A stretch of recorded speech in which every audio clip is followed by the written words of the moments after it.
नमस्ते बच्चों, हमारा चैप्टर नंबर 2 चल रहा था द पोर्ट्रेट ऑफ लेडी। और इसमें हमने उसका एक हिस्सा कर लिया था। हमने देखा था कि किस तरह से एक पोता अपनी दादी और दादा का डिस्क्रिप्शन देता है और उसके बाद इन दोनों की दोस्ती के बारे में बताता है। अब उससे आगे का हिस्सा हम लोग यहाँ तक कर चुके थे। इससे आगे when my parents were comfortably settle in the city, कि जब मेरे पेरेंट्स जो हैं वो आराम से शहर में सेटल हो गए, they sent for us, sent for बुलाया, कि उन्होंने हम दोनों को शहर में बुला दिया। That was a turning point in our friendship. और ये जो था वो हमारी दोस्ती में, दादी पोते की दोस्ती में जो था, एक टर्निंग पॉइंट था। Although we share the same room, कि हम दोनों एक ही रूम शेयर करते, my grandmother no longer came to school with me, कि अब मेरी दादी मेरे साथ स्कूल नहीं आती थी। I used to go to an English school in a motor bus, कि मैं एक इंग्लिश मीडियम स्कूल में बस में जाता था। There were no dogs in the street, और गली में कुत्ते भी नहीं थे। And she took to feeding sparrow in the courtyard of our city house, और दादी ने अब कुत्तों की जगह उस घर में जो बरामदा था उसमें चिड़ियाओं को खाना खिलाना शुरू कर दिया। As the years rolled by we saw less of each other, और जैसे जैसे समय बीतता गया दादी पोते में एक दूसरे से कांटेक्ट कम होता गया, हम दोनों से कम ही मिलते। For some times she continue to wake me up and get me ready for school. हाँ, गांव से जब लौटे थे कुछ समय तक तो दादी ने मुझे उठाती, तैयार करती, वो काम चल रहा था। When I came back, she would ask me what the teacher had taught me, और जब मैं स्कूल से लौटता तो वो मुझे पूछती कि आज टीचर ने क्या पढ़ाया। I would tell her in her English words, कि मैं उनको अपने वो नए सीखे हुए इंग्लिश वर्ड बताता। And little things of western science and learning, और उनको पाश्चात्य की साइंस और ज्ञान के बारे में बताता।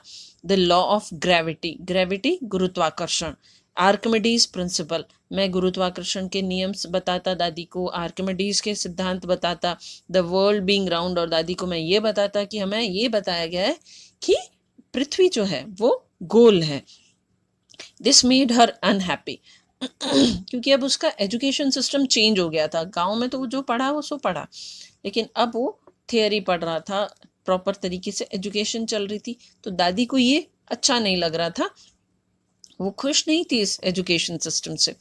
She could not help me with my lesson, अब दादी मेरे होमवर्क में मेरे साथ मेरी मदद नहीं कर पाती थी। She did not believe in the things that they taught in the English school, और दादी जो हमें इंग्लिश स्कूल में पढ़ाया जा रहा था उन सब में दादी विश्वास नहीं कर रही थी। And was distress that there was no teaching about God and scriptures, और दादी को ये बात भी बुरी लग रही थी कि अब शहर के स्कूल में तो भगवान और उनकी जो ये कथाएं और जो ग्रंथ हैं उनके बारे में तो पढ़ाया ही नहीं जा रहा। One day I announce that we were being given music lessons, और एक दिन तो मैंने आके दादी से कहा कि आज हमें म्यूजिक के बारे में सिखाया गया। शी वॉज वेरी डिस्टर्ब्ड, और दादी तो ये सुन के डिस्टर्ब हो गई।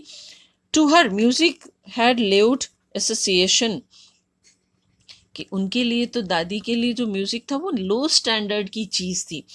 गांव वाले इन सब चीजों में विश्वास नहीं करते थे। It was the monopoly of harlots and beggars, not for the gentle folk. Harlot वेश्याएं, कि म्यूजिक कौन सीखता था? वेश्याएं और भिखारी गाने के लिए, not meant for the gentle folk, और सभ्य व्यक्तियों के लिए म्यूजिक नहीं बना था। दे कैन नॉट लर्न, उनको नहीं सीखना चाहिए। She said nothing but her silence meant disapproval, कि दादी ने वैसे तो कुछ नहीं कहा, लेकिन उनकी चुप्पी थी जो थी वो ये बता रही थी कि दादी इन सबसे खुश नहीं थी। She rarely talk to me after that, और उस इंसिडेंट के बाद तो दादी ने मुझसे बात करना ही लगभग बंद कर लिया, वो बहुत कम बात करती थी। When I went to university, अब एजुकेशन का आगे चला। I went to university, कि मैं कॉलेज गया। I was given a room of my own, क्योंकि अब वो बड़ा हो चुका था तो उसको अपना सेपरेट रूम दिया गया। The common link of friendship was snapped, और अब चूंकि रूम जो था वो इन दोनों की दोस्ती में कॉमन लिंक था, वो भी टूट गया क्योंकि सेपरेट रूम हो गया। My grand mother accepted her seclusion with resignation. अब दादी तो बिल्कुल अलग ही पड़ गई और उन्होंने इसको चुपचाप स्वीकार भी कर लिया। She rarely left her spinning wheel to talk to everyone. अब दादी ने क्या किया, अपने आप को एकांत में कर लिया और चरखा चलाती रहती। From sunrise to sunset she sat by her wheel spinning and reciting prayers. दादी सुबह से शाम तक चरखे पे बैठ के वो काटती रहती और अपनी प्रार्थना या जो भी भजन वगैरह है वो गाती रहती। Only in afternoon she relaxed for a while to feed the sparrows. सिर्फ दोपहर में एक बार वो उठती, थोड़ा रिलैक्स करती, चिड़ियाओं को वो रोटी खिलाती थी। While she sat in the verandah breaking the bread into little bits, bits यानी टुकड़े। कि दादी क्या करती, वहाँ बैठ के बरामदे में रोटियों के छोटे छोटे छोटे छोटे हजारों टुकड़े करती। Hundreds of little birds collected round her, creating a veritable bedlam of chirping. और वो छोटी छोटी वो चिड़ियाएं वो वहाँ रोटी खाने आती, कई 100 चिड़ियाएं एक साथ आती और उनकी चर्पिंग, चर्पिंग मतलब चहचहाना, एक नया म्यूजिक क्रिएट करती। Some came and perched on her legs, others on her shoulders. और चिड़ियाँ क्या करती, आती और दादी के, कुछ चिड़ियाँ दादी के पैर पे बैठती, कुछ चिड़ियाँ दादी के शोल्डर्स पे बैठती। Some even sat on her head, और कुछ चिड़ियाँ तो क्या दादी के सर पे भी बैठ जाती। She smiled but never shooed them away. दादी मुस्कुराती पर कभी शू करके उनको उड़ाती नहीं। It use to be the happiest half hour of the day off for her.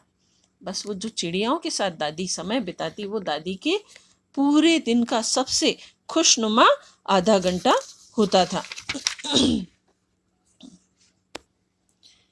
When I decided to go abroad for further studies, फिर कि मैंने अब्रॉड विदेश फॉर फर्दर स्टडीज आगे की पढ़ाई के लिए जब मैंने विदेश जाने का तय किया, I was sure my grand mother would be upset. कि मुझे ये यकीन था कि मेरी दादी जो है वो बहुत अपसेट हो जाएगी। I would be away for 5 years, कि मैं 5 साल अपनी दादी से दूर रहूँगा। And at her age she could never tell, one could never tell, कि दादी जितनी बूढ़ी थी कोई नहीं बता सकता था कि वो कितना ज़िंदा रहेगी, but my grand mother could. लेकिन मेरी ग्रैंड मदर ज़िंदा रही। She was not even sentimental. दादी तो मैं जब गया तो सेंटिमेंटल भी नहीं हुई। She came to leave me at the railway station. दादी मुझे रेलवे स्टेशन छोड़ने भी आई, बट डिड नॉट टॉक और शो एनी इमोशन। लेकिन ना कुछ बोली, ना कोई इमोशनल हुई वहाँ पे, ना रोई वगैरह, कोई इमोशन नहीं दिखाया। हर लिप्स मूव इन प्रेयर। दादी वहाँ पर भी कुछ भजन या दोहे वगैरह या प्रार्थना कर रही थी। Her mind was lost in her prayer. दादी अभी भी प्रार्थना में ही खोई हुई थी। Her fingers were busy telling the beads of her rosary. और दादी माला फेर रही थी continually. Silently she kissed my forehead. और दादी ने चुपचाप मेरे फोरहेड यानी माथा पे किस किया। And when I left I cherish the moist imprint as perhaps the last sign of physical contact between us. कि जब मैं वहाँ से निकला तो मुझे थोड़ा सा कुछ मॉइस्ट गीलापन महसूस हुआ। क्यों?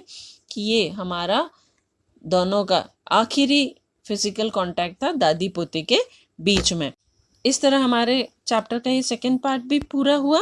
अब नेक्स्ट क्लास में हम थर्ड पार्ट करेंगे। Thank you.